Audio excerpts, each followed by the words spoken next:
kanske undrar vem jag är. Vad jag har för mig i den här historien. Kan jag inte tala om för er på rak arm. Jag skulle faktiskt vilja påstå att det är en hemlighet.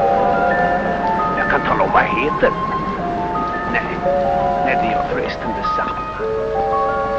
Min uppgift är att sätta er in i vad som kommer att hända. Det regnar. Jag hoppas ni har märkt att det regnar. Det är ett onsdagsregn. Ett oktoberregn. Och det är kallt. Vänta. Här kommer en av huvudpersonerna.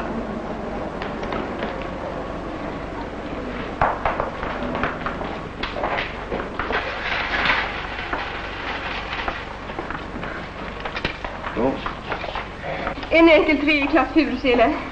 Jag hinner väl. 36 och 25. Och station före?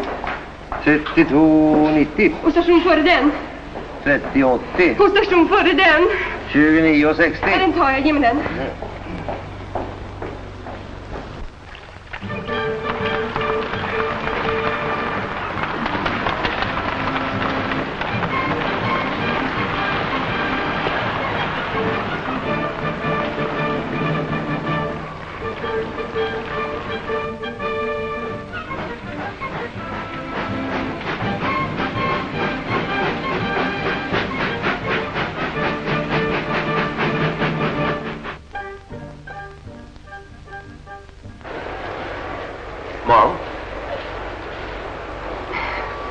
Förlåt mig så hemskt mycket, snälla ni. Du känner ingenting till att ha så bråttom. Ska man med så kommer man med. Ni skulle inte med. Hur gick det med äpplena då? Ja, det var inte så många. Men jag räddar var sitt. Ta det. Tack. Men det är bäst att torka ett av det. Jag måste ha sovit. Underbart med sånt sen. Har ni suttit och tittat på mig hela tiden? Ja, visst. Jag såg min chans, förstår ni. Inte i helsike tror ni att vakten låter sitta här hela kvällen om man inte har någon resväska. Han har trott att vi är sällskap. Är det något ni saknar? Jag hade en näsduk. Den är våt. Jag har haft en sån snuva. Ja, det är inte så lätt så här i oktober. Egentligen så har jag varit förkyld hela hösten. Vad ska man göra när man har en massa människor omkring sig? Nej, vad ska man göra? 1:00 så kör de ut oss. Vad ska vi göra då? Jag får gå hem till mig och vänta tills mitt tåg går imorgon bitti. Varför gjorde ni inte det med samma då? Ni behöver inte svara mig. Vi klarar sig nog. Det är inte så många timmar dit. Att gå brandvakt är ingenting för er. Det ska man ha vanan inne till. Jag är starkare än vad ni tror. Får inte glömma henne. Jag misstänker att det regnar fortfarande. Vi får väl ta in någonstans. Var då? Fokus, fokus, filiokus. Den dolda reserven. På Frälsis kan man bo billigt och bra om man har tur. Det är ett snyggt ställe. Och eran väska i vår legitimation. Det är ju så det heter. Blir du skapis, va? Jag har inte sagt att jag ska röra dig.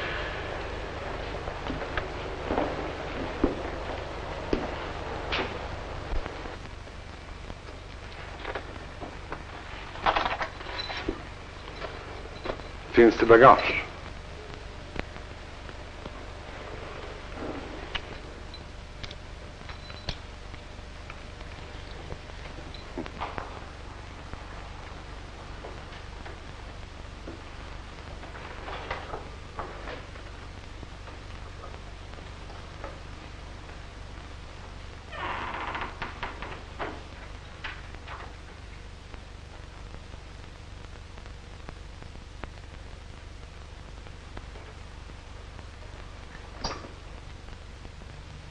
Jävla underligt samhälle. Väskan är liksom kvittot på att man är en bra människa. Det de menar med en bra människa.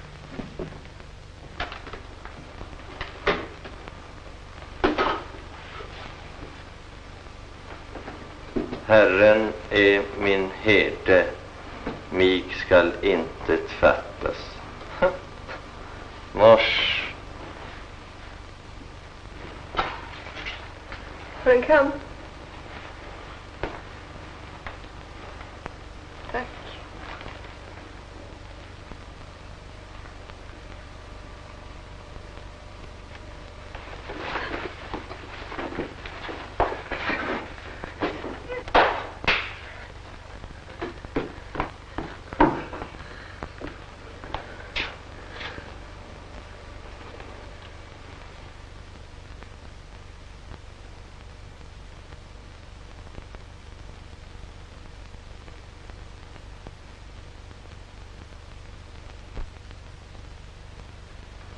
När går ditt tåg? 8:00 något. Det är snart dags. För mig kan ni gärna få gå. Vad tänker du om mig egentligen? Jag tänker inte alls. Jag har inte börjat än. En vanlig böna, va?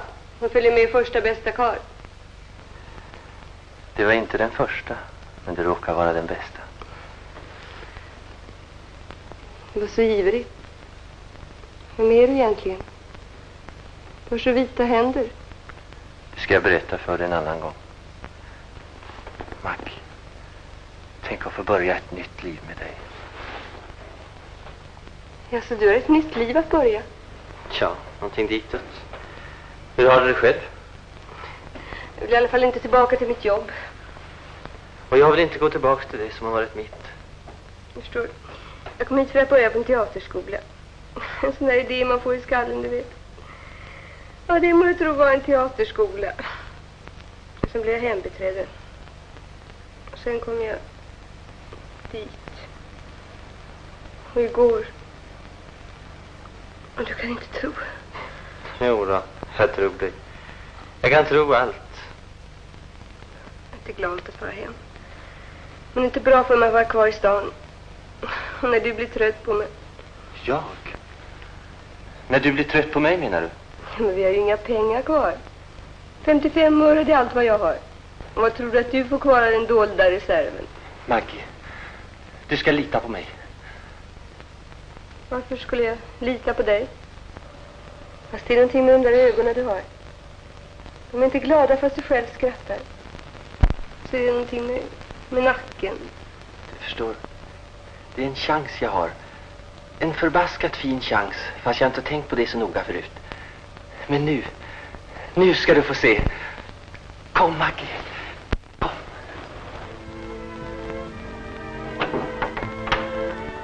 Titta, Maggie. Allihop så ska de till sina arbeten. De har någonstans de kommer ifrån och någonstans dit de ska. Och så kan vi också få det. Och så ska vi också ha det.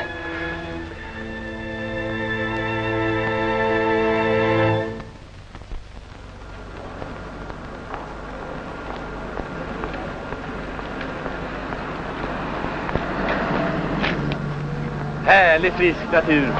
Grönt och vackert. Vad fint väder fick också.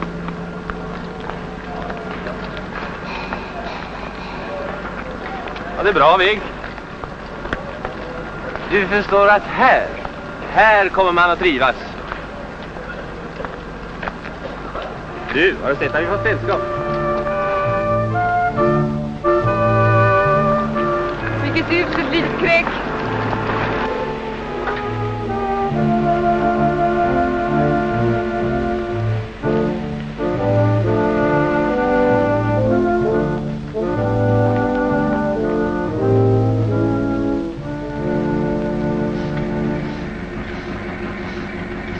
Mors! Hej då. Såg du? Kände strax igen mig. Lugn och stadig kille, förstår du. Finns inget inställsamt hos honom inte. Varsågod.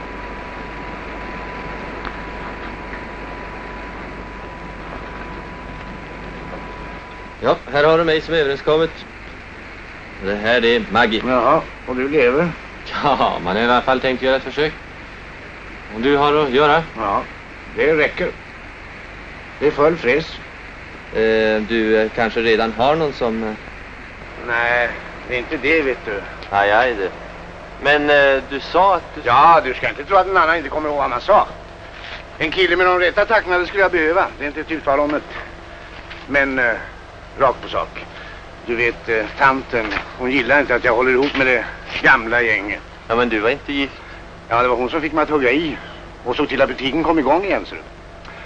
Ja, det är inte så jäkla lätt inte. Ja, du kommer själv att märka det. Ja, jag börjar märka det.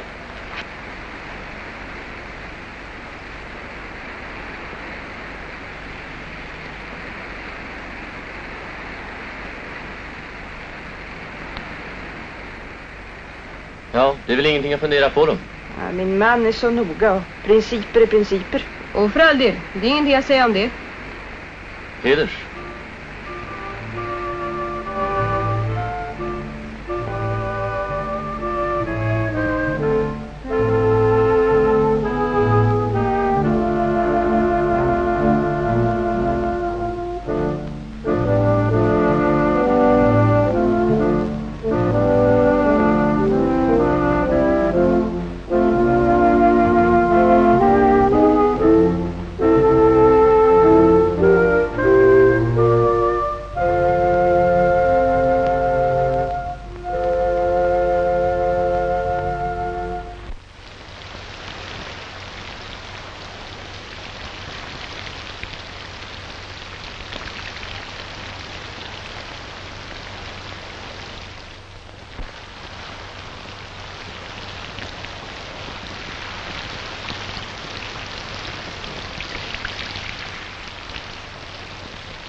Det var mycket bättre att gå på vägen.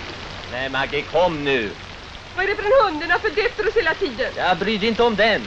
Det är så lömskt ut. Kom nu, Maggie. Nej, jag orkar inte. Jag fryser och det regnar ju som en gammal tokig. Den här gången måste du hinna med ditt tåg. Det var väldigt vad du är angelägen att bli av med mig nu. Ja, men det är ju för din egen skull. Om du hade lämnat mig i fred så skulle jag varit hemma nu, det skulle jag. Stick, Maggie! Tåget!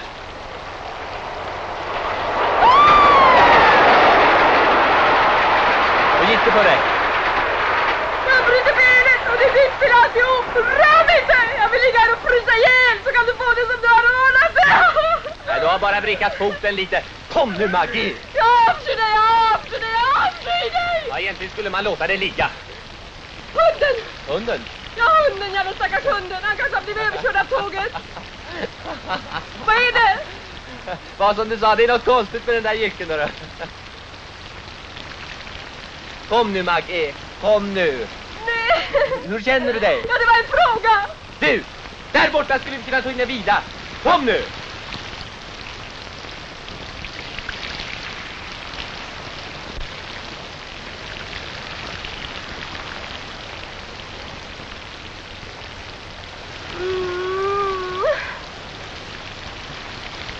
Hur känner du det? Det var fan vad det regnar.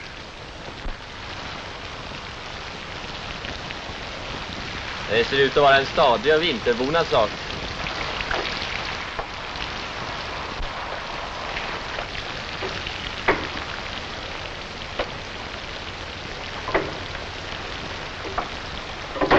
Ja. Det kan vara synd om honom. Han kanske bara vill ha sällskap.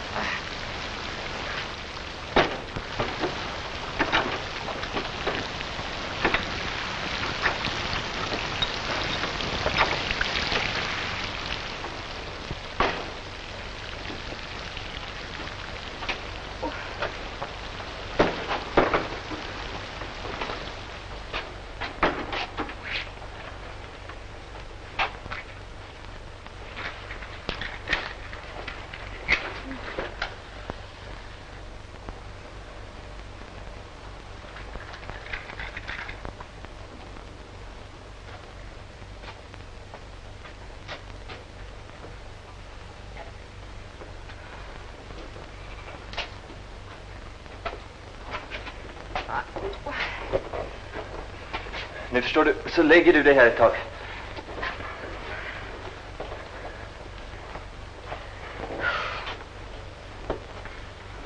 Och det här säger du ingenting om? Vad skulle du kunna göra åt den saken då? Det är rått. Bestämt kallare här än där ute.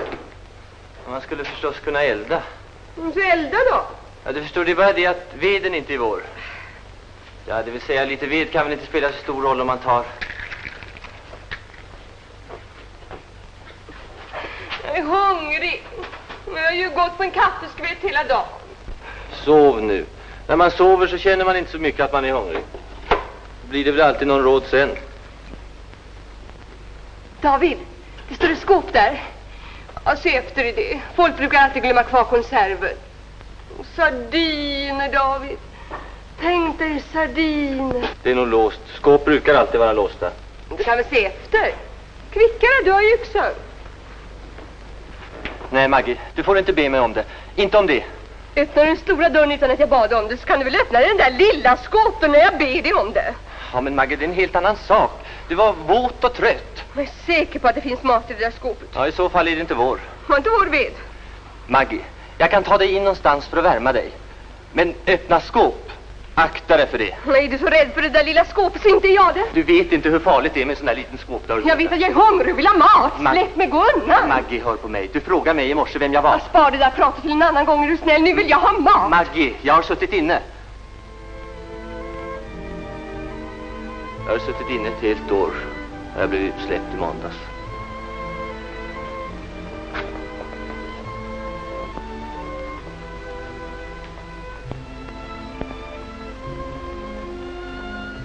Och det var inte första gången. Det är därför du har så vita händer. Vem trodde du att jag var då? Någon förklädd kille från The Upper Ten. Sånt som man ser på bio, va? Men den här gången ska det inte bli som du tror. Jag är orolig, David. Det ska det inte vara. Var inte det. Jag ska nog hålla ord. Jag menar inte så. Men du har brutit upp den där dörren. Är det bästa vi ger oss iväg härifrån innan det kommer någon? Äsch, det kommer ingen. Inte så här års. Det kan gå någon förbi på vägen och titta hit och undra. Och alarmera polisen. Nej, Maggie. Nu ska vi stanna här. Och ska vi ta och titta efter vad som finns i det där skåpet. Vad skulle vi annars ta vägen i natt? Sen, imorgon. Det får vi se då.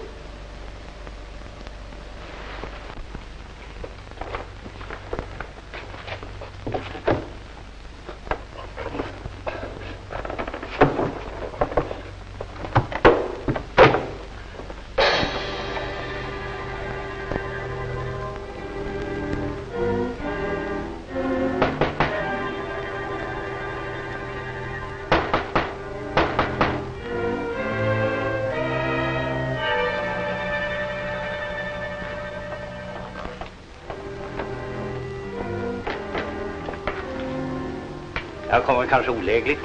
Jag visste inte att det bodde folk här. Ja, det är bara tillfälligt. Ute och ser på sommarnöjet.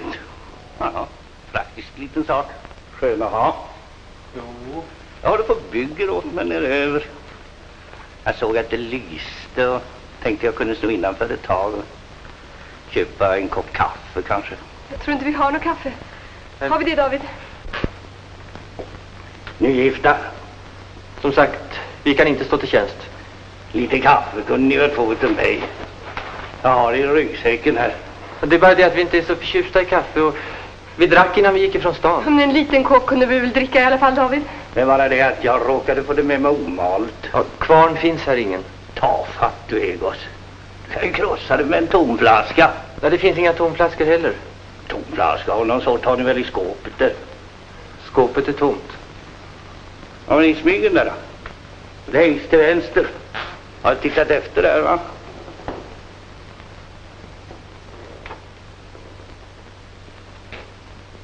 Längst in till vänster. Ja, nog fanns det tomflaskor där när jag var här sist. Så det är liksom min stuga det här. Och om det inte finns något i skåpet så beror det på att det inte är första gången som jag har främmande här. Spring du, David, som kan! Maggie, ta ett lugnt. Det här ska vi nog svara för. Du ska få svara för det, min gosse. Vad är det med foten? Det var för den skulle vi tog oss in här. Det var jag som ville, jag nästan tvingade. Jo, det kan jag tänka mig.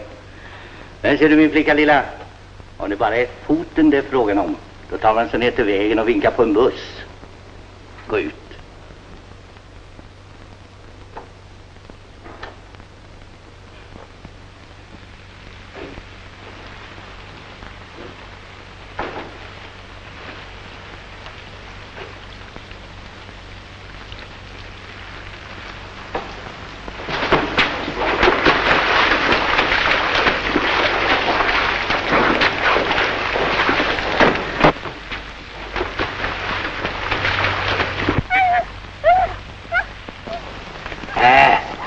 slipper undan med villkorligt.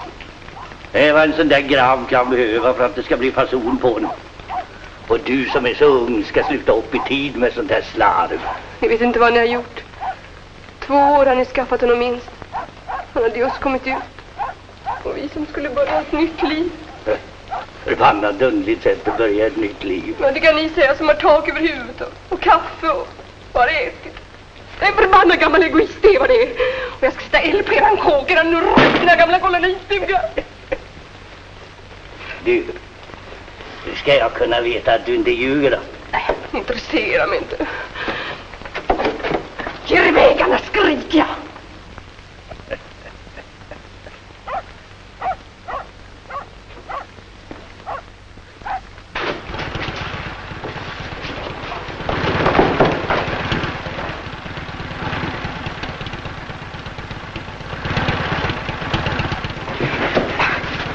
Nu tar vi det lugnt, så blir det billigare. Jag får veta att du har rört Maggie så ska jag spöka för det här utom sommarnätterna. Gubbjävel! Jag ska hata igen dig! Det var ett missförstånd där, konstaplarna. Jag har ingen anmälan att göra. Ja, det vet du väl fan. Ja, gör som jag säger. Det var ett missförstånd. Släpp honom. Ja, ja. Det ska vara för att vi känner dig, Håkansson. Vad bor du? Jag har inte bestämt mig än. Jag ser på lägenheter, vet du. Jag får gå i min stuga. Ja, det är en bra kåk om man bara eldar ordentligt. Du kan få hyra den tills vidare. Ja, den kostar 12 kronor i veckan. Det har du råd med. Nej, jag har inget jobb än. Ja, jag kan höra det för nere i handelsträdgården. Han har svårt att få folk. Så. Är det inget jävelskap? Kan du inte betala så får du ge dig av. Jag hämtar hyran på lördagarna. Tjena.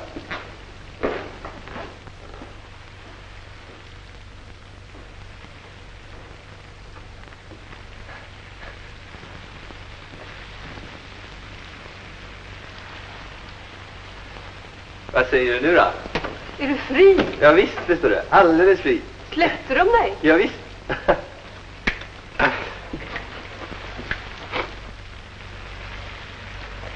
Det är en tokig jycke det där.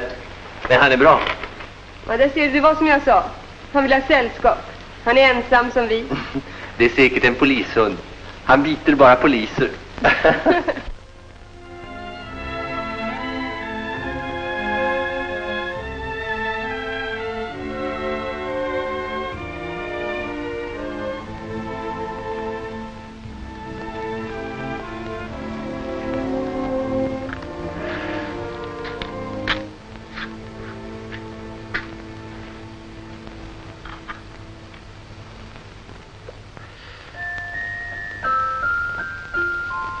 Vad är det du har fått tag på? Det är den där mojen jag kastar på jycken. Är det en speldosa? Ja. Den låter lite vissen, men det är nog från början tänkt som en melodi. Kanske jag låter någonting någon gång. Ska du spara på den? Ja. Bucklig och rustig och jäklig med början till en melodi.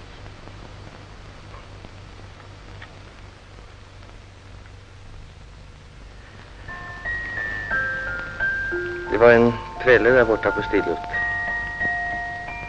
Han talade om en melodi som hade kommit bort. Han var inte dummare än man begrep att det var oss han menade. Jag tycker vi ska spara den.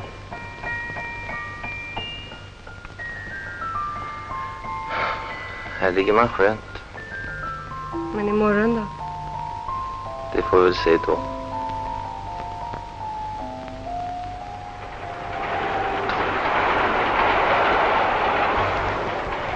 Tåget! Vad är det med det då? Att vi inte har tänkt på det förut. Vadå? Din biljett. Vi kan ju få pengarna tillbaks. Vad kostar den? 29,65. Ja, men det är en hel förmögenhet. Du hade den i väskan. Är du säker på att Ja, du har jag den är kvar? säker på det. Nej, Lupli, du behöver inte se efter. Klart att vi måste se efter. Nej, den är inte där. Nej, den är inte där. Ja, men du sa ju att den var där. Det sa jag inte. Sa du inte? Jag sa att jag var säker på att jag hade den kvar, sa Ja, men jag. var är den någonstans då? Va? Gör du papiljotter av biljetten? Ja, det kommer man väl att få äta upp. Våran fina biljett. Ja, den ska du nog få äta upp. Vad var det du ville ha? Sardiner.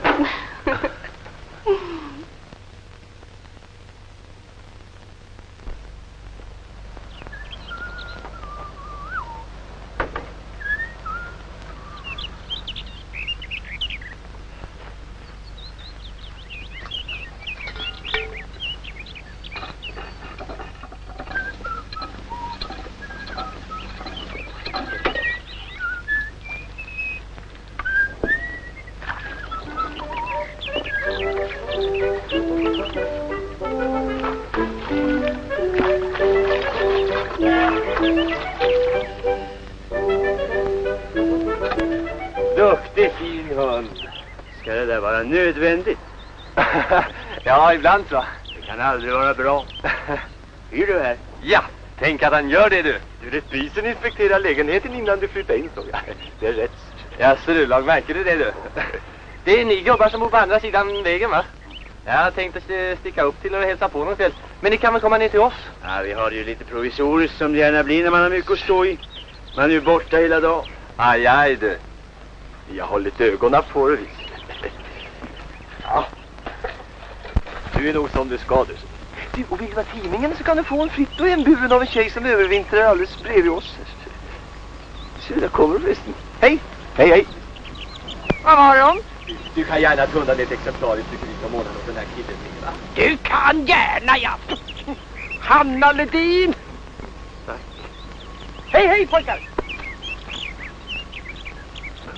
Hon är en smula korthuggen, så. Men saken är biff. Är ni fler i gänget? Det är så att säga den fasta kärnan.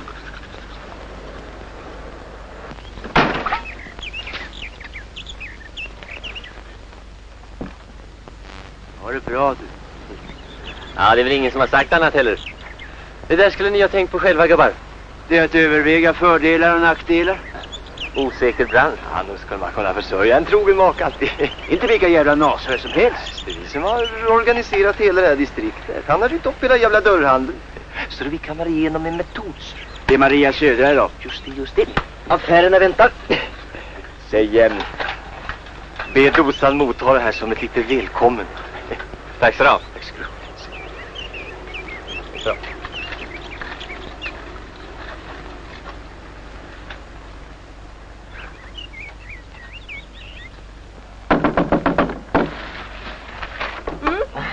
Den här grunkan är till dig från grabbarna där borta. Vad är det? Det ser du väl, det är en råttfälla. Åh herregud, finns det råttor här? Var alldeles lugn du. Det är en ren prydnadssak. Men man kan ha ost i den ändå.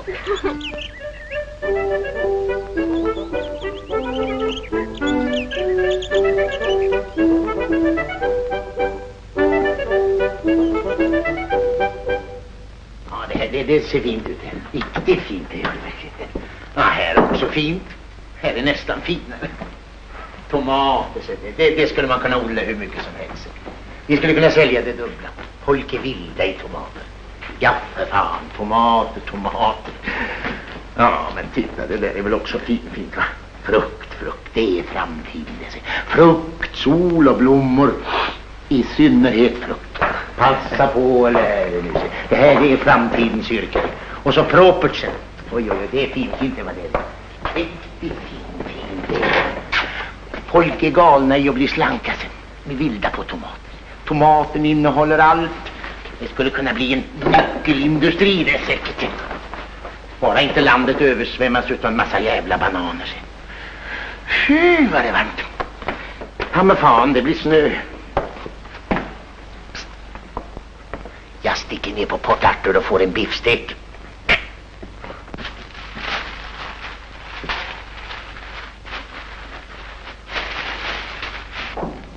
Var är min man? Han har rest till stan i affärer. När var det? Strax före 12. Jaha, jag kan tänka mig det.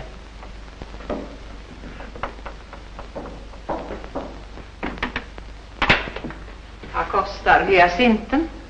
3 kronor. Vi för väl upp alla poster ordentligt. Ja då, varenda krona. Här i huset har vi byggt upp vårt välstånd även på öronen. Men ni kanske inte är vana att räkna med mindre värden än kronor. De där blommorna som Lindell hade med sig hem igår kväll, var det en sändning? Nej, det var några blommor som jag tog hem. Så? Ja, de var lite vissna. Ja, de brukar man sticka in bland de friska. Ja, vi gör vad vi kan, men Andersson hade ingenting emot det. Herre Andersson. Ja, hur som helst så hade han ingenting emot det. Visste han om det där igår kväll?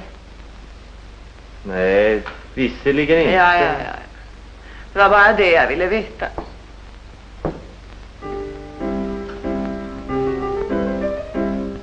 Det är vår dotter som har sin pianolektion. Ja, den där biten verkar inte lätt. Det drog ut lite på tiden. Lindell kan gå till lunch. Eller har du någonting emot att han går till lunch, Elise? Passar mig utmärkt att Lindell går till lunch. Ja, ta min cykel så går det fortare. Jag tror det blir snö.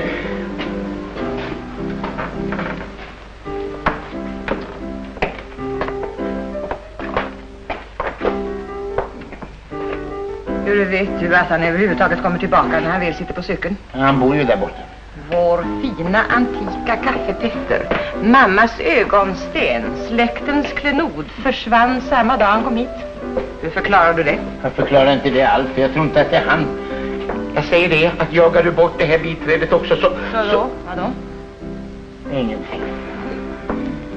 Han kommer att dra iväg med allt vad vi äger och har. Jag tycker inte om den där karln. Han är pålitlig. Men vänta.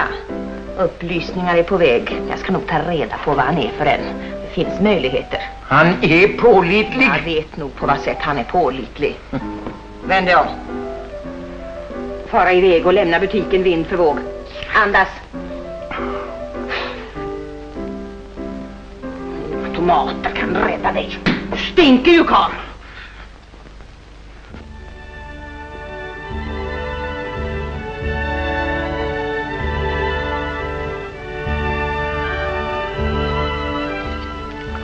Egentligen skulle vi ha en gran. En liten en att ställa på bordet. Du vet, vi skulle se på pengarna, inte vara sentimentala. Jag vet. Håkansson ska ha sitt och honom vill jag inte be om anstånd. Ja, jag vet. Och förresten så är det för sent att köpa. Att köpa, ja. Ja, hur menar du vi skulle göra då? Det brukar bli granar över.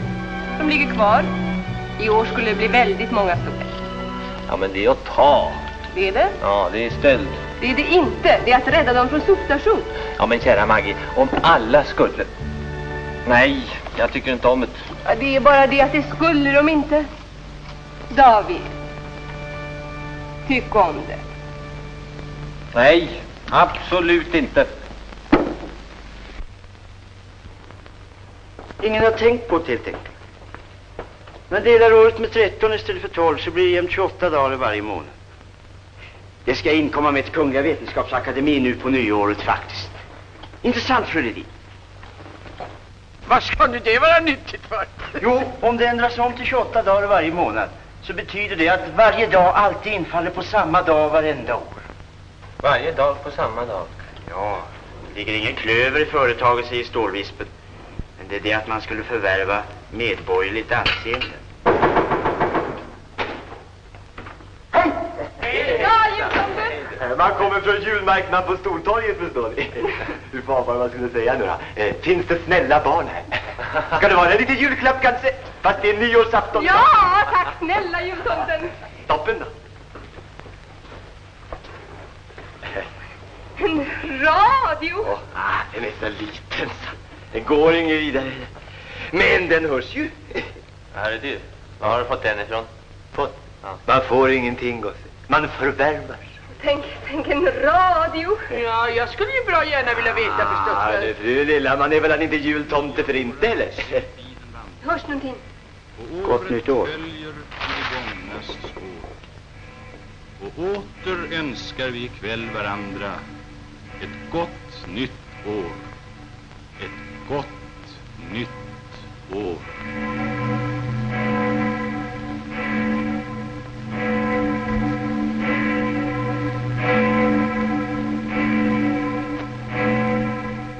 Titta David, stjärnan. En stjärna är allt fint sällskap, tycker du inte? Och så är det ett nytt år, Maggie. Det går uppåt för oss. Vi börjar få det som andra människor. Vi betalar för oss och vi har mjölkräkning och vi får skatt, förstår du. Både kommunalskatt och kronoskatt. Och sen, nu i februari, så måste jag deklarera. Ja, för ett par månader sedan hade vi ingenting. Nu har vi till och med skulder, precis som alla andra människor. Ja. Maggie, jag har tänkt på en sak. Om vi skulle slå till, om vi skulle gifta oss, så kan folk inte säga någonting. Vad gick det, Maggie? Ingenting.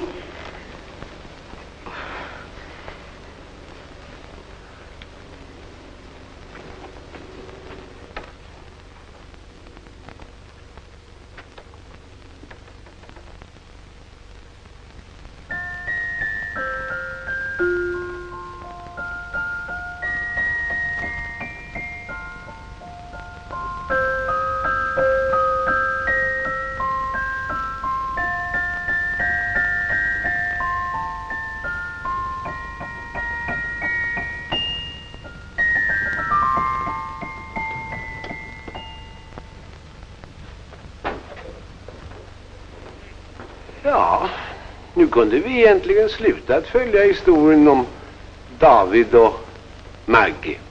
Men det finns ett par hakar. Varför vill inte Maggie gifta sig med David? Och så är det en sak till. Jag tänker på trädgårdsmästaren. Har ni någon känsla av att han och David går riktigt bra ihop? Ja, det var ju mest frun förstås. Och så det här med radion och kaffepetten och en del annat smått och gott. Jag begriper inte att inte David kan tänka sig för. Eller Maggie. Ja, allting har kanske gått för bra hittills. Tja, man vet inte. Man vet inte. Men man får väl se. 1, 2, 3, 4, 5, 6, 7, 8, 9, 10. Hörde David. Ja. Jag har ett förslag att göra. Vi ska ta och köpa den här stugan om. Köpa stugan? Nej, ni skämtar, Håkansson. Jag begär inget opris. 1000 kronor. 1000? Ja, ni måste inte veta vad 1000 kronor är, Håkansson. 1000 kronor är vad du ska betala mig. Var får du en lika billig lägenhet ifrån just nu? Och de tar upplysningar på sina hyresgäster. Tar jag upplysningar, ja? Nej. Jorden, jag får du hyra utav stan för 20 kronor. Men du ska bestämma det kvickt. Ja, men om vi inte vill eller kan? Då får ni gå dit varifrån ni kom. Det tycker jag Håkansson har kunnat sagt redan från första början. Så jag har det som hyresgäst, det var nog aldrig min mening. Nej, det är mot lagen dess. Bo själv i en sån här stuga, det får man, men inte hyra ut. Fast jag var ju tvungen att låta det bo lite för att få det på kroken.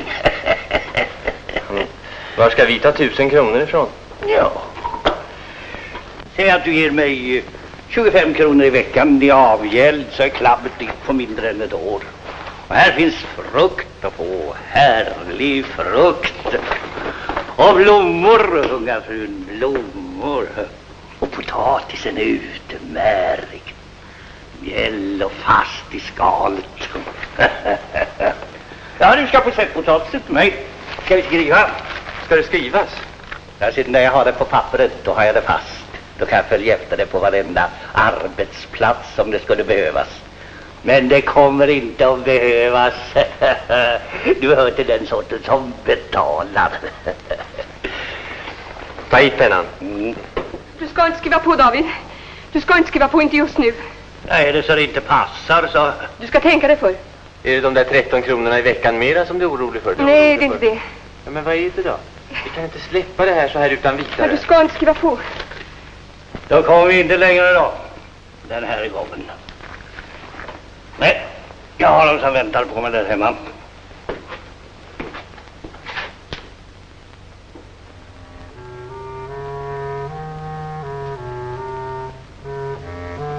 Var fanns den? Ute på fältet.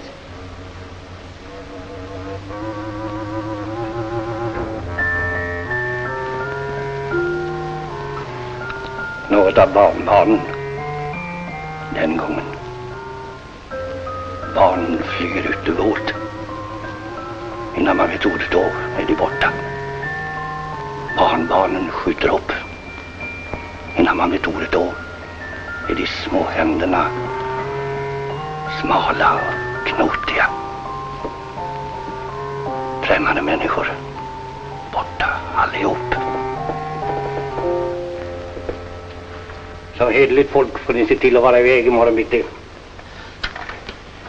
Tack i alla fall, herr Håkansson. Det var den första jag slog i. Jag tog den av skålvirket från ett bygge på Åsegatan. Den sommaren.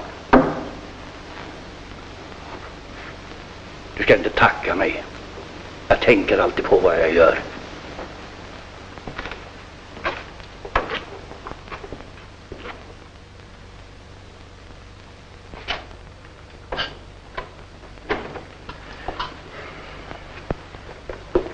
Hur har du det med dina skor? Jo tack, de lagar du alldeles nyss. De är bra. Bäst att se till att få det här grejat nu man ska ut och luffa igen. Maggie, varför vill du 1, 2, 3 inte bo här? Jag vill bo här med dig. Vill du? Jag tyckte inte att det lät så nyss. Jo, jag vill det. Nu vill du, men begrep du inte vad Håkansson sa? Det är någonting du måste veta först. Jag är med barn, David. Jag var med barn redan när vi träffades. Vad i helvete säger du? Jag var med barn redan då. Jag borde ha sagt det med detsamma. Ja, det borde du förbanne mig ha gjort. Nu är det i alla fall sagt.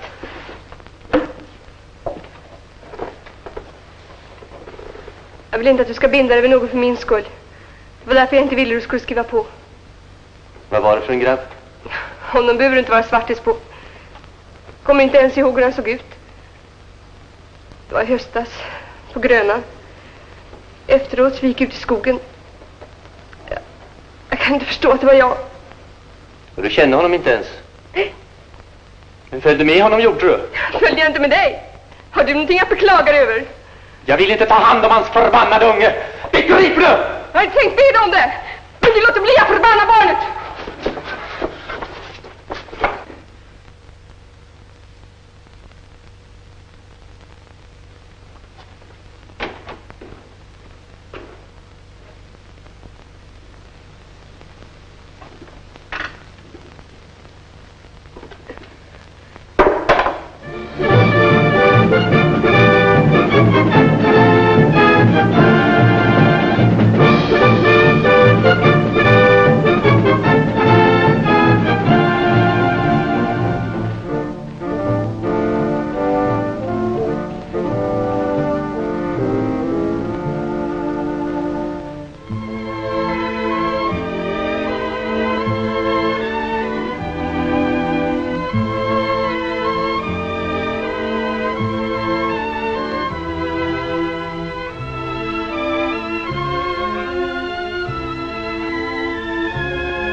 Vad är det med dig? Är du sjuk? Sjuk? Vad är det? Jag har ont.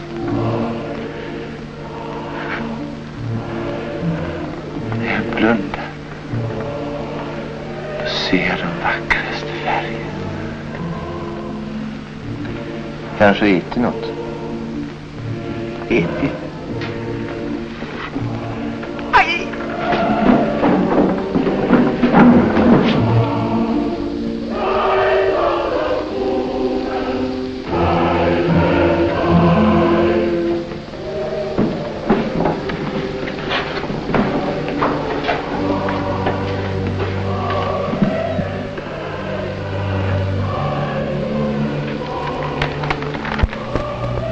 Det är ett trevligt ställe det här.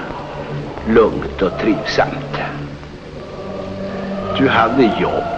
Och du hade mat och du hade en säng. Du hade en flicka som det säga vad man vill vara någonting visst med. Men det är självkänslan förstås. Har du en annan gång, va? Visst. Det är ju så förbaskat invecklat. Men en sak känner du till. Du såg honom nyss. Ensamheten. Akta dig för den, David. Akta dig för att bli ensam.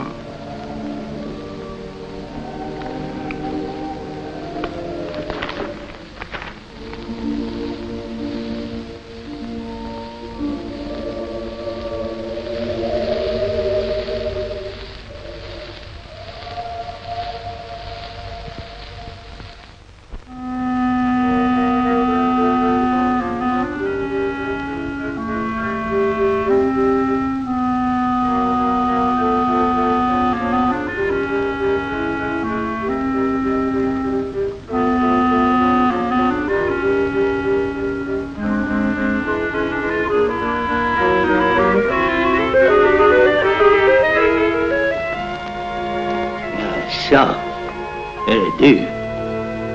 Ja, du kan stiga in.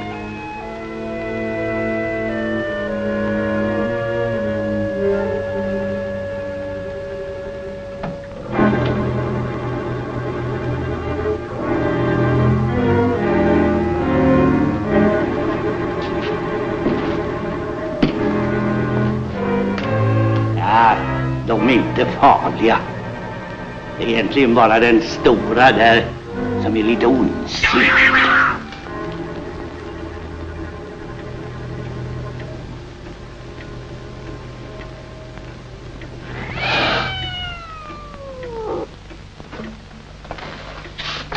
Du har tänkt på saken? Ja, jag har tänkt på saken. Och du bestämmer dig?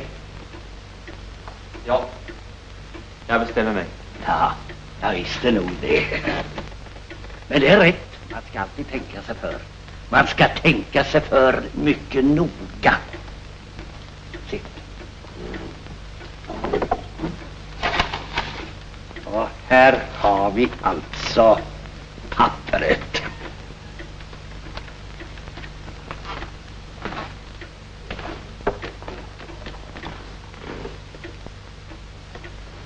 Du ska skriva där. Men läs igenom den noga. Alltid tänka sig för. För när det är skrivet så är det skrivet.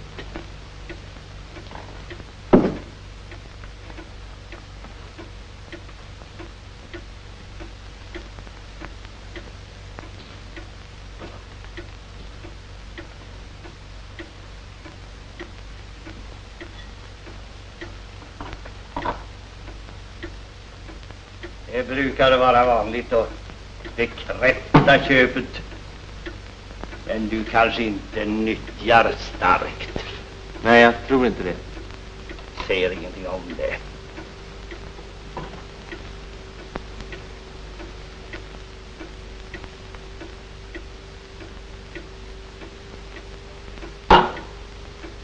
Du tittar på mina fotografier. Med mina hustrur. Det är barn när de var små.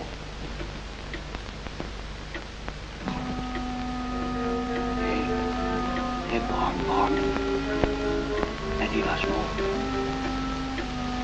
Kläderna är olika. Kläderna växlar. Men barnen är lika. När de är små. Bor du här alldeles ensam? Jag är inte ensam. De här väntar på mig. Jag köpte den här lägenheten för 30 år sedan. Under förra kriget. Den är min. De kan inte kasta ut mig. Jag ska bli mycket gammal. Jag ska överleva dem allihop. Jävlarna. Nu kan det gå.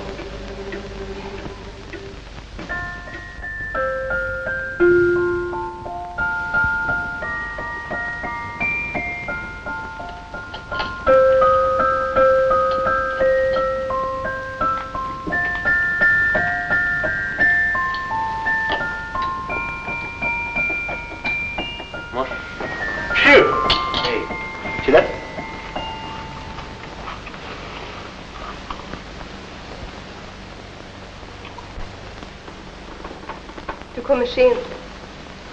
Ja, jag blev lite försenad. Jag köpte en aftentidning om det är någon som vill läsa. Ståtligt. Vad skulle nu det tjäna till? Titta, nu börjar han glufsa i sig serierna igen. Det är otäckt att se honom. Han får se till att komma iväg. Så bråttom är det väl inte? Så bråttom är det väl inte? Vad sparkas du för? Du, det är väl inte så att du är dum mot bönan? För är du dum så är du ingen riktigt intelligent kille. Jag var dum, men det är över nu.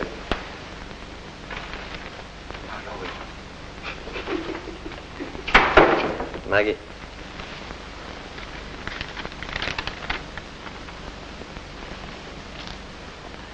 Alltihop det här är vårt. Killen är välkommen därför att han är din.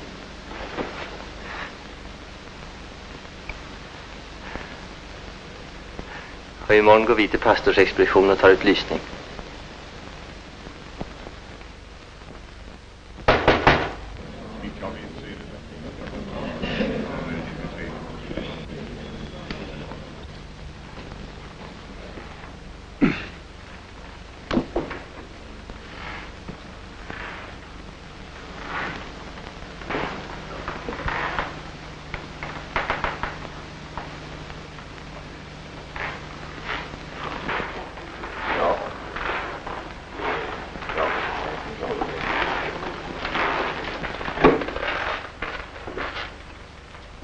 Prästerna det där.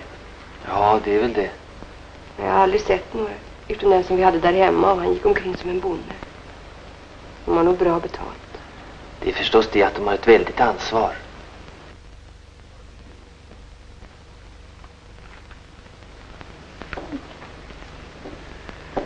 Jaha, vem var det nu? Hur var det här då? Jo, vi hade tänkt ta ut lysning. Betyget finns väl med? Ja då. Ja. Varsågod. Ni tänker bosätta er i församlingen? Ja, vi bor i församlingen. I kolonilott 155. Vänta lite nu. Ni bor där bägge två. Ja. Ni sammanbor med andra ord med er fästmö. Ja. Så vitt jag kan se är ingen av er skriven i församlingen. Ja, skriven. Nu var det förstås närmast... Lysning ska äga rum i brudens församling. Varför det? Varför det?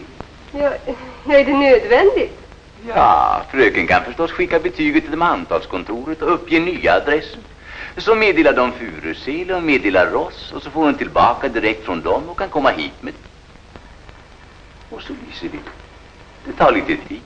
Men er fästman måste ju sin tur också begära flytt. Ja, det där låter ju väldigt krångligt förstås. Det är inte så krångligt, min gosse. Det tar alltid sin tid när man inte håller papper riktigt aktuella. Sina papper, de ska man alltid... Hur lång tid tar det? Det är så att... Jag förstår. När ska det ske? Någon gång i april. Det ordnar sig säkert. Men vänta lite nu. Vad var det ni sa att ni bägge bodde? Kolonilott. Ni bor alltså i den till lotten hörande lilla stugan. Ja. Kan det vara nyttigt för en kvinna som är i det tillståndet? Ja, det har vi inte tänkt på förut. Men det måste ni göra. Ja, men det finns inga bostäder. Det finns upptagningshem för unga mödrar. Det vill jag allvarligt lägga er på hjärtat, mina vänner. Vänd er redan idag till församlingsdiakonissan. Annars tvingar mig min plikt att anmäla kolonilott 155 för socialhjälpen. Kan man tvinga oss till det? Det är allt frågan man inte kan det. Ja, men då blir vi ju skilda från varandra och David måste vara ensam. Det är mina kära vänner. Ja, jag säger det inte som en förebråelse. Skulle ni ha tänkt på lite tidigare. Diakonissan träffas alla dagar mellan 12 och 3, utom tisdagar, torsdagar och lördagar.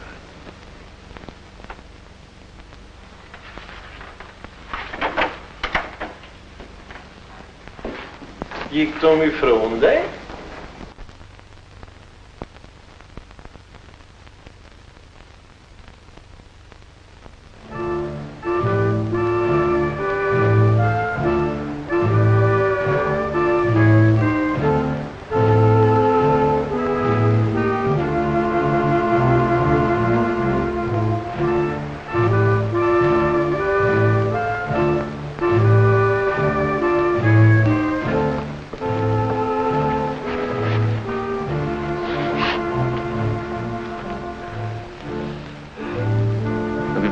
glada för att vi skulle gifta oss, verkar de inte. Han var nog snäll. Det är inte sant att människor är snälla. Hårda och hjärtlösa och jävliga är de. De vill varken veta av dig eller mig. Varför ska allting vara så krångligt? När man vill inordna sig, när man vill vara som en av dem. Trivs folk med att vara så där krångliga? Men vi ska inte krusa dem. Men du, David, på ett sätt så hade han nog rätt. Kanske inte är så bra för mig att bo där ute just nu. Har du tänkt på det? Ja, jag har nog tänkt på det. Men jag har inte velat skilja sig från dig. Jag har inte velat vara från dig. Ja. Bäst att göra slag i saken på en gång.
Snart kommer du hem, Maggie. Då ska vi sitta utanför i solen allihopa. Det blir en sommar det. Vi ska ta vara på varenda vacker dag och de regniga med. Och vi ska inte sova, inte för mycket. Låter bra, David. Låter alldeles för bra. Är du trött, älskling? Det är snart över nu. Så roligt att höra dig berätta hur det är där hemma. Att du har en bra hjälp. Ja, då, allting är så bra, det är så säkert så. Och trädgårdsmästarens? Du har inget ont av dem? Trädgårdsmästaren, vad skulle de vilja ha oss? Vi har väl inget otalt med honom. Förresten ska jag säga det att det är en riktigt hygglig karl. Det är förstås hon som är lite jäklig. Hon tycker inte om att vi har det bra. Just nu tycker alla om att vi har det bra. Och nu har vi det bättre än någonsin.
Jag trodde inte det var någon hemma. Nej, jag förstår det. Det såg så ut. Spaden, var det inte det jag visste, va? Här har jag den, här är tjuvgodset. Min hustru, hon har misstänkt hela tiden. Spade som spade, de är lik varandra allihop. Den där har de lånat. Mina spadar är inte lika andra spadar, kom ihåg det. På mina är det inbränt ett A. A som i Andersson. Är det? Nå, fanns det något A? A som i Anderssons inbildning. Det är mina verktyg. Jag har själv brutit hit dem. Eller kanske han tror att jag också har stulit dem. Nej, snälla rara fru Ledin. Det är ingen som har misstänkt fru Ledin för att stjäla inte. Vad är det där för några? Har ni en liten dotter? Ja, det har jag. Ni får en ballong. Ni är säkert en god människa. Kommer i alla fall att hålla ögonen på det här stället. Må det.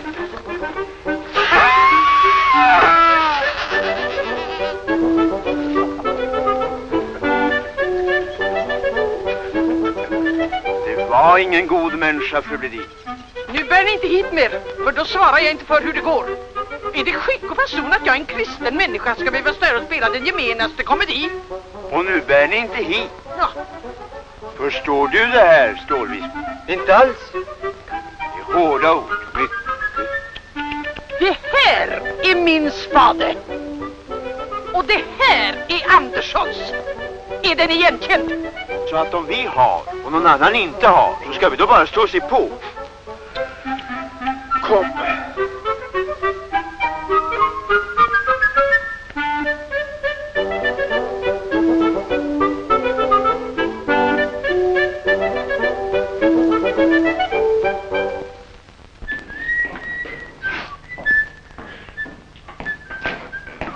Aha, låter det så, låter det så. God morgon, god morgon.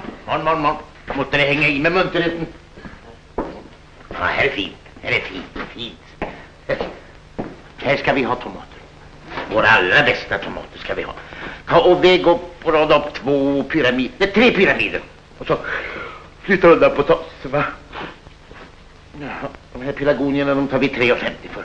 Och de där kostar... det ska jag ta efter. Det var så sant. Var det något ärende? Nej, min fru hon kommer strax ner och jag ville bara säga Lindell det att vad som än händer och sker så har jag personligen ingenting emot Lindell. Men det måste finnas vissa principer i affärer. Som sagt som var, det måste finnas principer och hörsel. Vi har fått vissa upplysningar om Lindell. Ja, vi har skaffat oss vissa upplysningar om Lindell eftersom Lindell själv har varit så förtegen. Ja, det man frågar mig om svarar jag på. Det är inte vad vi kallar för ärlighet och uppriktighet i det här huset. Var vistades Lindell innan han började här?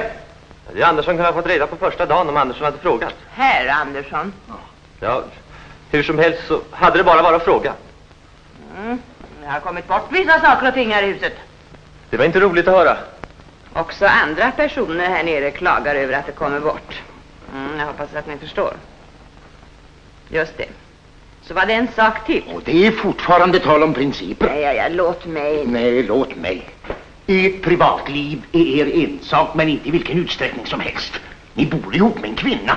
Ja, det gör väl Andersson med. Tyst! Nu talar jag till er som styrelseledamot i Trädgårdsstadsföreningen och vi vill inte ha vår trevna kolonibebyggelse förvandlad till ett slumområde och hemvist för alla möjliga lösa existenser. Vi vill se folk omkring oss av annan sort. Folk med ordnade förhållanden och med principer. Ja, med dem passar naturligtvis inte vi ihop. Och ändå, så när jag fått papper på att jag köpt och äger kolonistugan så skulle jag också rätt att bli medlem i Trädgårdsstadsföreningen. Äger? Var inte rädd, jag vill inte. Även vi som har våra oordnade förhållanden har sina principer. Håll fast i drivbänkarna, Andersson, så jag inte bär bort dem. Anderssons handelsträdgård. Ja, ett ögonblick, han är just här. Vet du det är från barnbokshuset.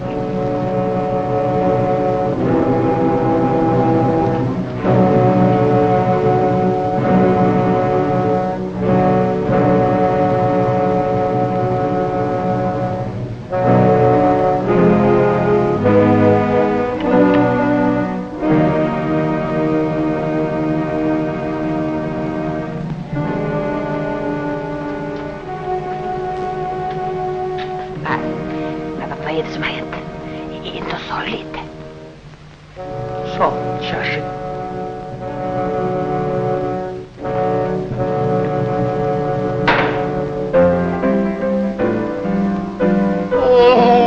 Denna förbannade elefantambo!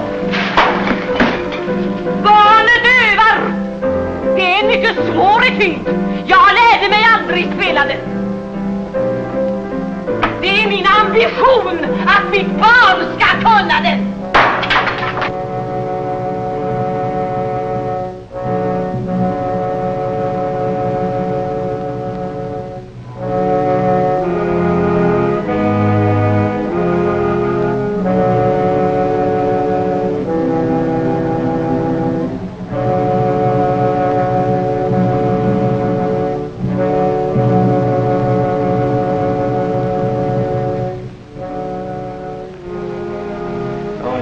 Jag vet. Den förbannade barnet, det gjorde jag. Den förbannade ungen, sa jag. Jag ville inte ta hand om hans förbannade unge. Precis så, sa jag. Är du inte nöjd nu då? Det gick ju som du ville. Ville? Jo. Lite ville du nog. Erkänn det. Det kan ju hända att du hade kommit att tycka om barnet. Hade du väl? Men nu har ju allting blivit på ett annat sätt därför att barnet är dött. En sån tur du har. Jag förstår inte vad du menar. Just så tänkte du. En sån tur. Du blev nog ledsen. Men lite belåten är du nog också. Längst inne. Om du ska vara ärlig. Nej, bara Maggie klarar sig. Säg, tror du att Maggie klarar sig? Gå inte. Gå inte. Säg, tror du att Maggie klarar sig?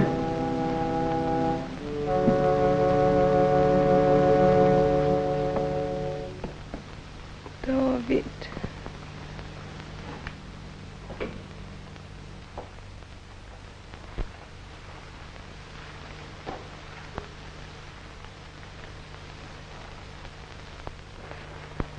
De sövde mig. Doktorn är inte alls orolig för dig, Maggie. Du säger ingenting om det som jag vill veta.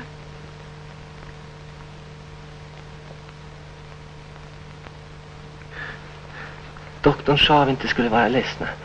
Han sa att det hade ingenting att göra med att vi hade bott där ute.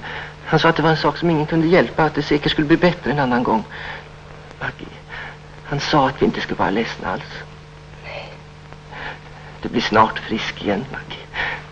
Och så håller det på att bli sommar. Maggie, säg någonting.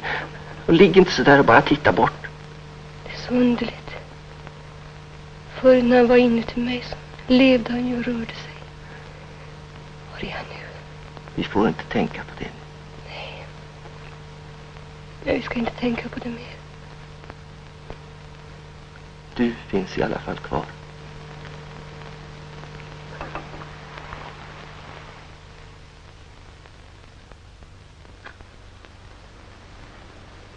Nu har du fått någonting att leka med, va? Det gillar visst alla karar. Att sopa ihop en liten hög och tulta på. Men i lilla eld har ingen kamrat. Antingen så är vi tidiga eller också är folk sena. Det är jämbommat överallt. Har du tänkt på det? Nej, jag har inte tänkt på det förut. Där borta röker det. Det kanske är några som har det som vi. Och David. Man blir så ivrig då. Och det har varit som en dröm hela tiden. Ända sedan jag kom tillbaka. Och det är som en dröm nu. Och allt det här är vårt. Hela sommaren ska det växa. Jag vill att det ska växa någonting inom dig också, Maggie. Det vill jag mest av allt. Jag med. Här ute.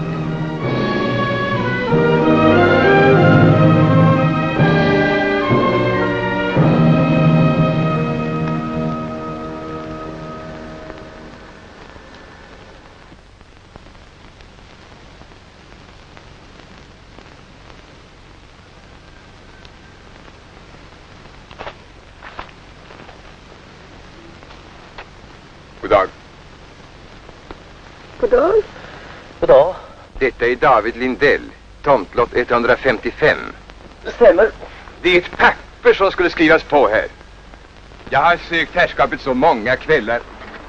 Vad var de? Ja, det är en ren formalitet alltså. Den förra ägaren, byggnadsarbetare Per Håkansson, meddelade mig att ni hade köpt stugan av honom, att jag skulle vända mig till det. Stämmer?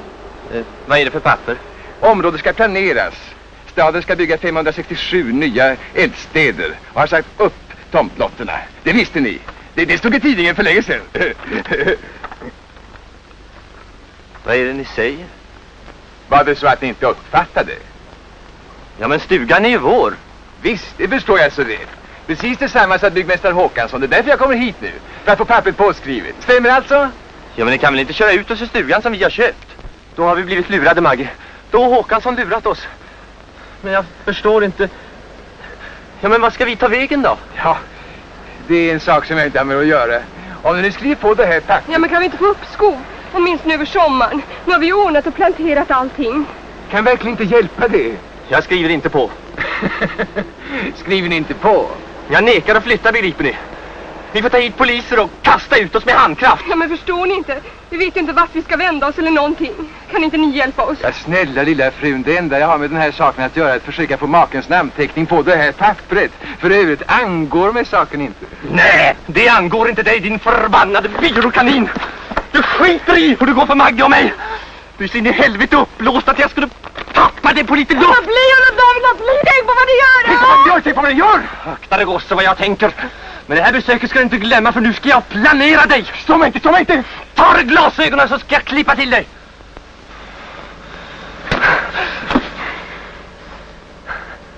Nej, jag ens inte. Morsan din skulle kanske inte känna igen det utan skyffla ner det i sopnedkastet om hon hade storstädning. Ni heter David Lindell. Tomtlott 155. Ni har hotat mig med misshandel. Det här blir inte roligt för er, må ni tro. För er då. Den där fröken där borta.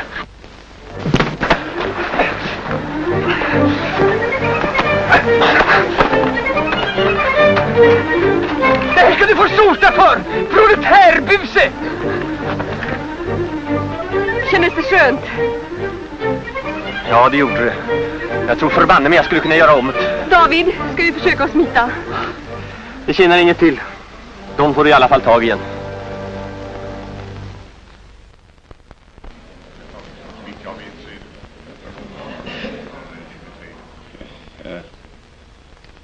Så då går jag fram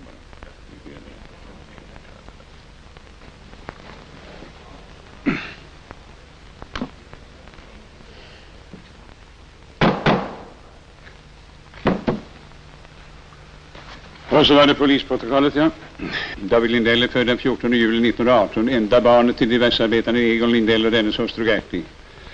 I stort sett saknas upplysningar om hans barnaår. Det enda man vet är genom hans egna berättelser och ett polisprotokoll från den 16 maj 1923 som talar om en misshandelshistoria i den Lindellska lägenheten.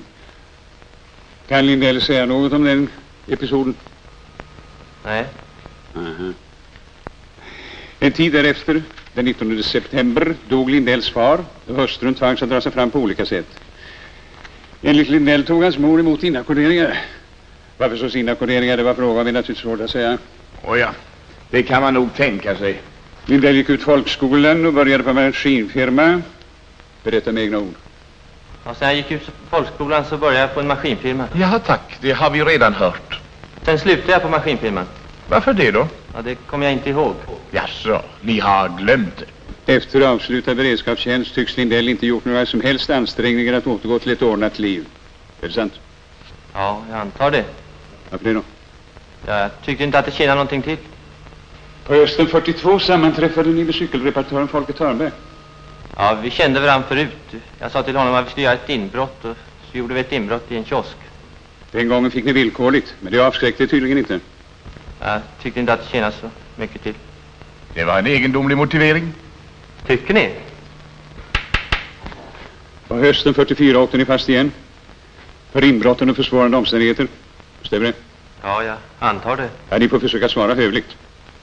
Ni gjorde inbrottet tillsammans med Törnberg den här gången också. Vill ni vara snäll och svara?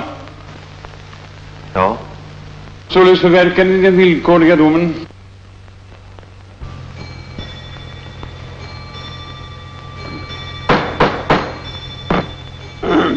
Därefter har av polisen följande personer hörts.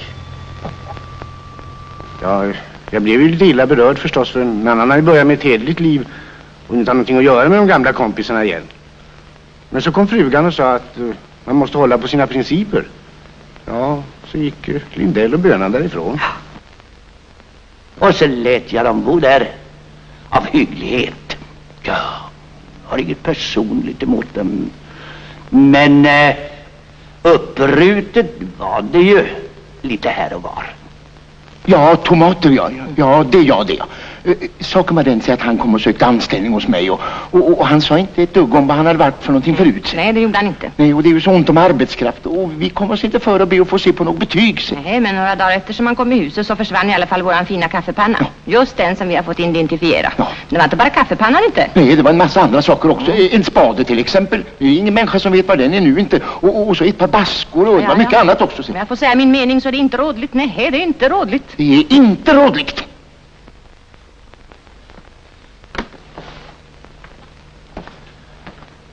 Skulle ni vilja upplysa mig om var Lindells flitpengar tog vägen? Han hade ju 200 kronor när han lämnade fängelset. Ja, det här är bara en liten detalj, men den kan ha ett visst psykologiskt intresse. Nej, jag vet ingenting. Hon vet ingenting? Hade han inga pengar på sig när ni träffade honom på Centralen den där kvällen? Den dolda reserven förstås, men det var bara 5 kronor. Hade ni aldrig träffat Lindell förut? Nej. Och ändå tvekar ni inte om att följa med honom till hotellrummet? Nej, vad skulle jag göra? Det är så sant, vad skulle ni göra? Det är så riktigt. Visste ni om att ni var gravid när ni träffade honom? Jag hade förstått det ett par dagar innan. Det var därför jag ville resa hem. Vem var far till barnet? Det vet jag inte. Nej, visst är det sant. Ja, förlåt mig. Det är sant. Det visste ni inte. Nej. Nå, kände ni till att er fästman, eller vad vi nu ska kalla honom för, hade suttit i fängelse?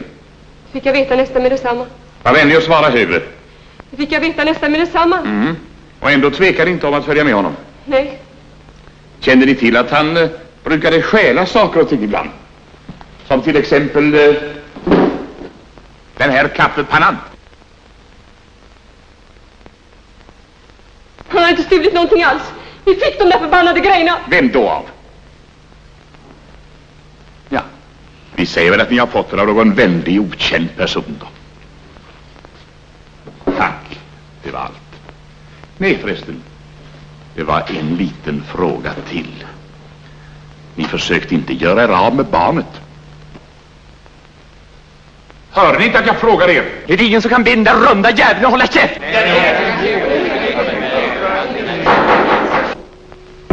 Vittnesförhören fortsätter. Varsågod. Svaranden utföll i otidigheter och övergick så småningom till brutal misshandel. Jag är upprörd, förvånad och ledsen. Jag är ledsen. Jag tyckte det var 2 sympatiska unga människor. Men jag tänkte de hade säkert svårt. Den unga kvinnan är till och med omständigheter. Kommen till mig som arbeten är betungade. Ja, det var verkligen så stimulerande att få tala riktigt varmt ur hjärtat till de 2 unga människorna. Men plötsligt så sprang de sin väg. Jag stod helt bestört och såg efter dem. Och då måste jag till min sorg bekänna att den unge mannen vände sig om och såg hånfullt på mig.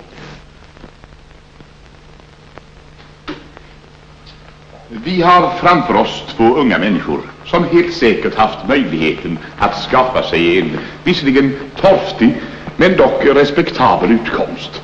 En enkel men framförallt hederlig ställning inom vårt svenska samhälle.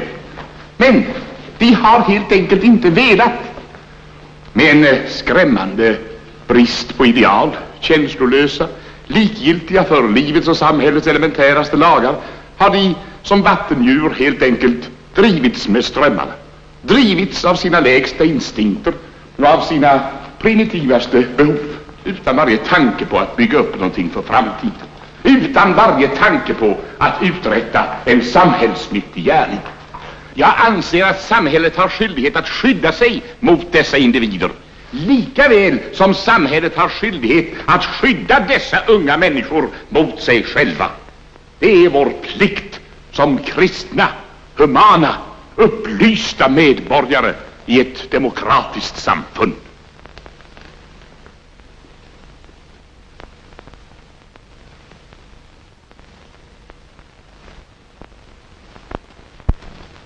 Herr ordförande.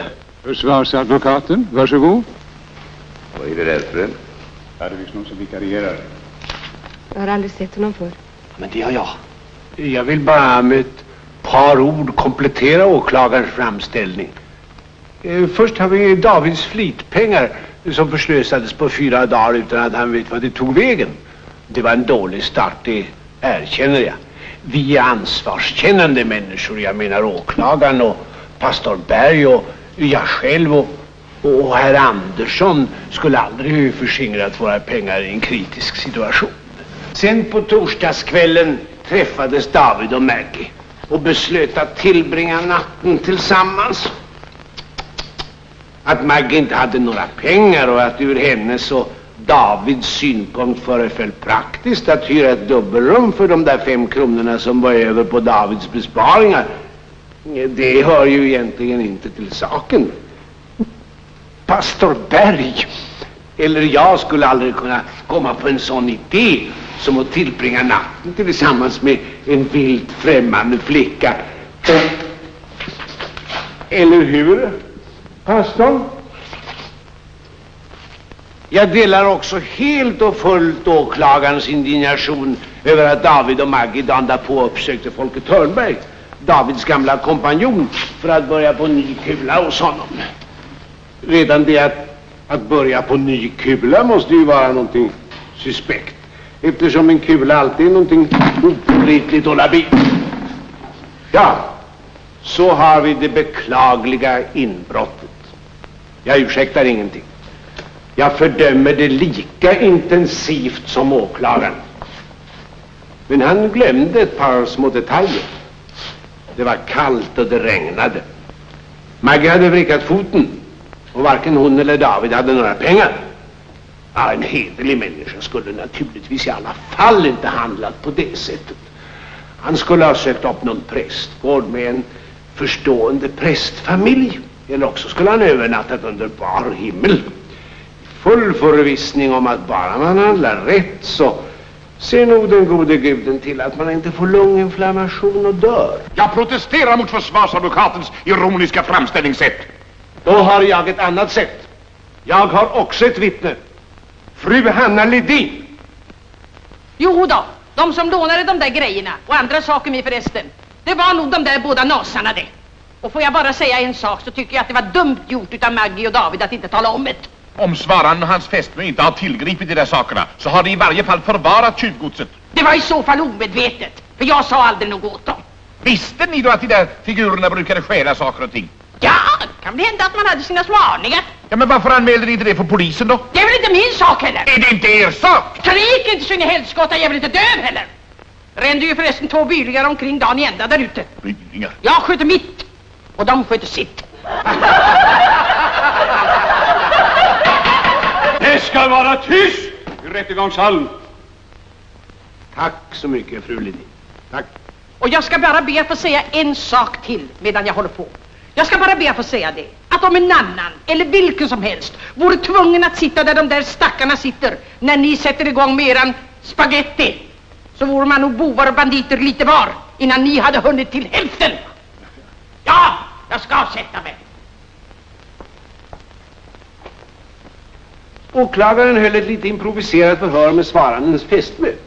Därvid framkom att hon hade ett barn med en okänd fader. Det var ju så? Ja, det är alldeles riktigt. Så vitt jag kan förstå så visste David om detta barn. Men det bekom honom ingenting. Vad vi har att hålla oss till är att han trots detta tog Maggie med sin pastorsexpedition för att ta ut lysning. Det var ju så, pastor Berg. Vi visar stor tolerans på sådana punkter, men vi kräver att pappren är i ordning. Vad anser åklagaren om ett sådant handlingssätt? David vet att Maggie har ett barn med en annan. Ändå köper han ett hem till sig och henne och vill gifta sig med henne. Ja, det där har inte alls med saken att göra. Här är det fråga om misshandel av en stadens tjänsteman. Ja, en sak borde han onekligen veta. Och det är att det lönar sig föga att slå utmätningsmannen eller exertetsmannen eller skattemasen på käften. För försvinner en tjänsteman så dyker upp 10 nya istället. Får jag förresten fråga herr Purman om ni var särskilt tillmötesgående? Jag var varken tillmötesgående eller ovänlig. Jag sa bara som sanningen var. Den saken angår mig inte. Den sorterar inte under vår avdelning. Nej. Just det. Ni sa det angår mig inte. Kom ihåg det, David. Man får aldrig bli förbannad på människor som säger det angår mig inte. Och ännu mindre får man klippa till dem. Det enda man kan göra är att själv säga det angår mig inte. Det är det den här historien handlar om. Den handlar om 2 människor som förut har sagt ingenting angår oss. Därför att andra människor har sagt till dem ni angår oss inte. Å andra sidan har vi deras kärlek till varandra. Deras vilja till anpassning. Deras tafatta men dock försök att infoga sig i samhället. Det bör räknas dem till godo.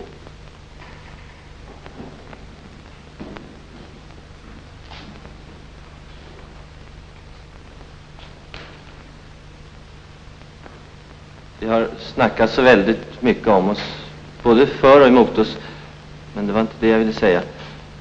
Jag ville bara säga det att Maggie och jag, vi älskar varann och vi vill gärna börja om från början igen på ett bättre sätt. Och om det kan hjälpa något så vill jag be om ursäkt. Jag vill be herr Purman om ursäkt för att jag klippte till honom. Jag vore så väldigt tacksam om jag slapp komma på fängelse igen. Det var bara det jag ville säga.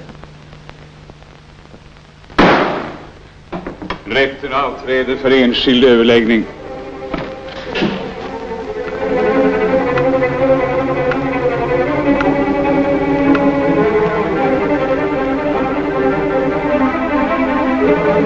Frikännande.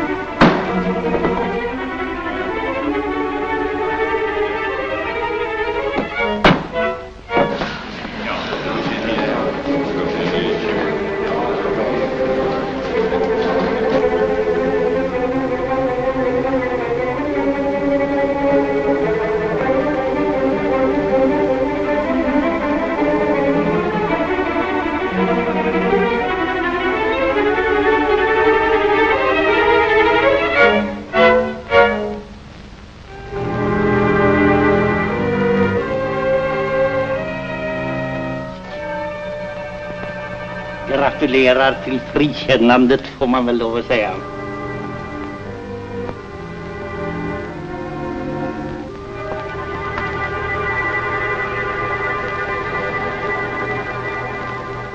Och nu ska vi tre tala affärer. Du visste att området skulle planeras. Ja, men inte att det skulle ske i år. Så långt borde du också ha tänkt. Inte i helvete tänker jag på det. Ja, det ska man göra innan man skriver på. Alltid tänka sig för, sa jag inte det kanske? Och nu är det här för att hämta veckoransonen. Men du får ingenting, begriper du? Jag har det här lilla pappret. Jag kan följa efter dig överallt. Ja, då ger jag mig ut på luffen och tar Maggie med mig. Du är inte ute den sorten. Du vill ha något bofast, sånt ser man. Nej, är du jäkel. Osäker fordran alltså.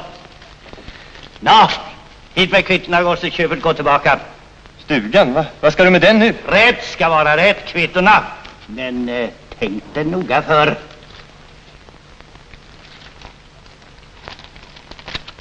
Här har du. Stugan är din. Sliten med hälsan. Och du har ved i vinter. Såvida jag inte flyttar den, ja. Det kunde du också ha gjort. Eller såvida jag inte tar de 300 kronor som stan betalar bara för att man lämnar den. Det kunde du också ha gjort. Så, ja, gosse. Ja, nu är skulden gäldad. Det är gott virke i dig, gosse.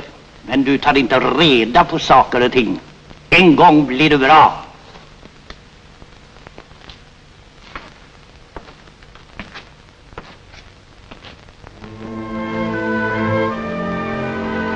Jag är trött, David. Jag tycker inte det här är vackert längre. Ett par dagar hos snuten och det kommer liksom galler för allting. Såna små fula hus. Och risiga häckar och trän. Ett enda gytter och klotter.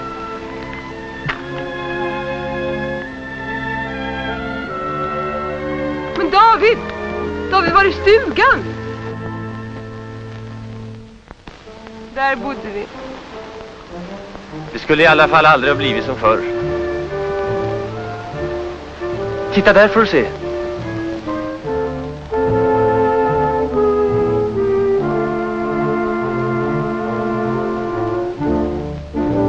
Den skojar.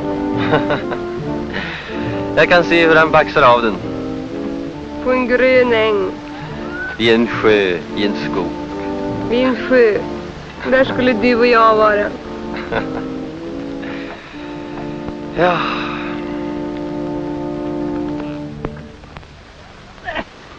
Nej, nu tror jag en annan måste ge sig iväg till sitt.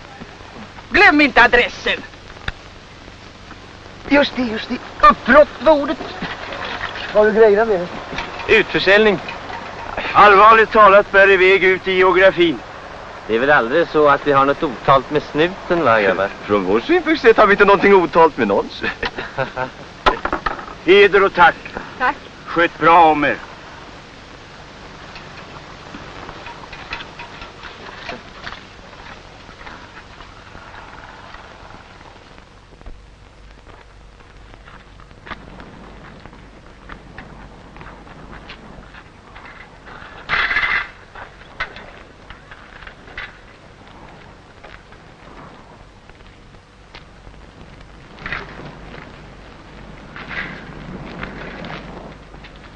Vad ska ni ta vägen? Ut på luffen. Vad ska vi annars göra? Det låter inget vidare tycker jag. Tycker du att det är fegt på något vis? Ja, det finns ju en massa jobb. Men ni gör som ni vill. Ja, det gör vi. Och så. Ja, jag har lite att göra på annat håll, ja. Det blir visst regn. Ska ni ha det här? Ja, tack. Ja, ge er iväg dem. Jag ska ha er i tankarna.